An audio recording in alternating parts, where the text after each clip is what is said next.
దేవి నవరాత్రుల్లో అతి ముఖ్యమైన ప్రసాదం అండి దద్దోజనం. అమ్మవారికి దద్దోజనం అంటే ఎంతో ప్రీతికరం. సో, దద్దోజనాన్ని కొన్ని టిప్స్‌తో పాటించి చేస్తే చాలా వస్తుంది. రుచి అయితే చాలా అద్భుతంగా ఉంటుంది.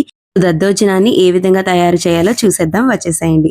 ముందుగా ఒక గిన్నె తీసుకొని అందులోకి ఒక గ్లాసుడు బియ్యం పోసుకొని ఒక 2 సార్లు కడుక్కున్న తర్వాత వాటర్‌ని నింపుగా పోసుకొని పొయ్యి మీద పెట్టి ఉడికించుకోవాలి.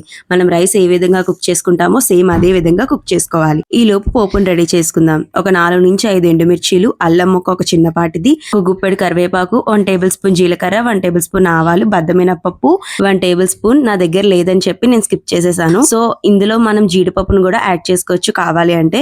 ఇప్పుడు ఉడికి వార్చేసిన రైస్ లో నుంచి కొంచెం రైస్ ని బౌల్లోకి తీసుకొని దాన్ని గరిటె పెట్టుకొని మెత్తగా మెదుపుకోవాలి. ఆ తర్వాత సాల్ట్, 1 కప్పు వరకు ఫ్రెష్ గా ఉన్న పెరుగును వేసుకోవాలి. పుల్లగా ఉంటే అసలు వాడొద్దు, బాగోదు కూడా. సో, ఇప్పుడు మొత్తంగా వేసుకున్న తర్వాత కలిపేసుకోవాలి. మనం చిక్కదనం చూసుకొని ఇంకాస్త పెరుగును వేసుకొని కలుపుకోవాలి. దద్దోజనం అనేది కొంచెం పలుచగా ఉంటేనే బాగుంటుందండి. మరీ అట్టకట్టేసినట్టు ముద్దగా చేసుకుంటే తినేటప్పటికి ఇంకా ముద్దగా అయిపోయి గట్టిగా ఉంటుంది. సో, అందుకనే కొంచెం జారుగా ఉండే విధంగా పెరుగును వేసుకొని కలుపుకోవాలి. ఇప్పుడు పోపు పెట్టుకుందాం రండి. ఒక కళాయిలోకి నేతిని గాని ఆయిల్ని గాని యాడ్ చేసుకొని జీలకర్ర, ఆవాలు, ఎండుమిర్చి, కరివేపాకు వీటితో పాటు బద్దమినపప్పు అండ్ అలాగే జీడిపప్పులను కూడా వేసుకొని సిమ్లో పెట్టుకొని ఫ్రై చేసుకోవాలండి. అప్పుడే పోపు బాగా వేగుతుంది.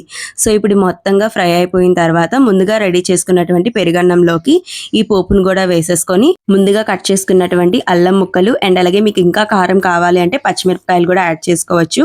నాకు ఎండుమిరపకాయలతోనే కారం సరిపోతుంది కాబట్టి నేను ఇంకా పచ్చిమిరపకాయలను యాడ్ చేయలేదు. సో, ఈ పోపు అంతటిని కూడా ఇందులో బాగా కలిసే విధంగా కలిపేసుకోవాలి. అంతేనండి. చూడడానికి ఎంత థిక్గా, క్రీమీగా, ఎంత టేస్టీగా ఉంటుందంటే సూపర్ టేస్టీగా ఉంటుంది. సో, తప్పకుండా ఒకసారి ట్రై చేయండి. అమ్మవారికి ప్రసాదంగా నివేదించి మీ కుటుంబ సభ్యులతో పాటు పంచుకోండి. ఈ వీడియో మీకు నచ్చినట్టయితే లైక్ చేయండి, సబ్స్క్రైబ్ చేయడం మాత్రం మర్చిపోవద్దు సుమా. నెక్స్ట్ వీడియోతో మళ్ళీ కలుద్దాం. అంతవరకు కూడా బాయ్.